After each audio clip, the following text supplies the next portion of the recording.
Your password alone is not enough. One tap can protect your whole account.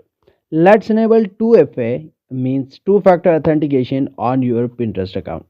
Just open your Pinterest account, but before going forward, I request all of you do subscribe and hit the bell icon. After opening your Pinterest, go bottom right corner saved icon.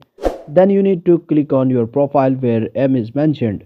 Then you want to add 2FA, means two factor authentication. Go a little down and select here security. Once you choose security, then you need to you need to enable or turn on the first option where two factor authentication is mentioned.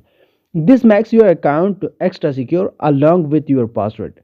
You will need to enter the secret code that we text your phone each time you log in.